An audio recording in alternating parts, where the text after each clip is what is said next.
ಗುರು ಸಾಕ್ಷಾತ್ ಪರಬ್ರಹ್ಮ ತಸ್ಮೈ ಶ್ರೀ ಗುರುವೇ ನಮಃ. ನಿಜವಾಗ್ಲೂ ಬಿರಾದರ್ ಸರ್ ಬಗ್ಗೆ ಏನಂತ ಹೇಳಬೇಕು ಅಂತ ವಿಚಾರ ಇತ್ತಂದ್ರೆ 2-3 ದಿನ ಕಂಟಿನ್ಯೂ ಹೇಳಿದ್ರು ಕೂಡ ಬಿರಾದರ್ ಸರ್ ಬಗ್ಗೆ ಹೇಳಕ್ ಆಗುದಿಲ್ಲ. ಅಷ್ಟು ಅದಕ್ಕಿಂತ ಹೆಚ್ಚು ಒಂದು ಜ್ಞಾನವನ್ನ ಹೊಂದಿರೋರು ಬಿರಾದರ್ ಸರ್. ಅದಕ್ಕೆ ನಾವು ಅವ್ರ ಬಗ್ಗೆ ಅವ್ರ ವ್ಯಕ್ತಿತ್ವವನ್ನ 2 ವಾಕ್ಯಗಳಲ್ಲಿ ಹೇಳಕ್ ಇಷ್ಟಪಡ್ತೀನಿ. ಈಗ ನಾವು ಪ್ರಾಚೀನ ಕಾಲದಿಂದಲೂ ಒಬ್ಬ ಶ್ರೇಷ್ಠ ಗುರುವಿಗೆ ಉದಾಹರಣೆ ಕೊಡ್ರಿ ಅಂತ ಕೇಳಿದ್ರೆ ನಾವೇನ್ ಮಾಡ್ತೀವಿ, ದ್ರೋಣಾಚಾರ್ಯರ ಹೆಸರನ್ನ ಹೇಳ್ತೀವಿ. ಆ ದ್ರೋಣಾಚಾರ್ಯನಿಗೂ ಮೀರಿದ ಇತ್ತೀಚಿನ ಆಧುನಿಕ ಶಿಕ್ಷಕ ಅಂತಂದ್ರ ಬಿರಾದರ್ ಸರ್ ಅಂತ ಹೇಳಕ ನಂಗೆ ಇಷ್ಟ ಆಗ್ತೈತಿ.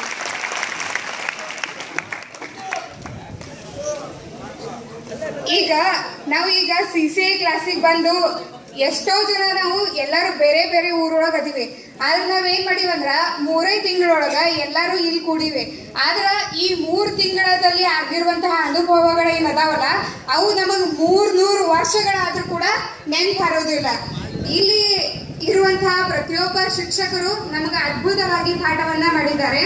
ಹಲವಾರು ವಿಜ್ಞಾನಿಗಳ ಪರಿಚಯ ಇಟ್ಕೊಂಡು ಅವರ ಅನುಭವದಲ್ಲಿ ಬೆಳೆದು ಅವರ ಒಂದು ಪಾಠವನ್ನ ಮಾಡಿರುವಂತಹ ಫಿಸಿಕ್ಸ್ ಅವರು ಮತ್ತೆ ಚಿಕ್ಕ ಮಕ್ಕಳಂತೆ ವರ್ತಿಸಿ ನಮ್ಮನ್ನು ಯಾವಾಗಲೂ ಕ್ಲಾಸ್ನಲ್ಲಿ ಬಂದಾಗಿನಿಂದ ಹೋಗುವವರೆಗೂ ನಗಿಸುತ್ತಾ ಇರುವಂತಹ ಸೈಕಾಲಜಿ ಸರ್, ಯಾವಾಗಲೂ ಬಾಲ್ ತಗೊಂಡು ಆಟ ಆಡುವಂತಹ ಹಿಸ್ಟ್ರಿ ಸರ್,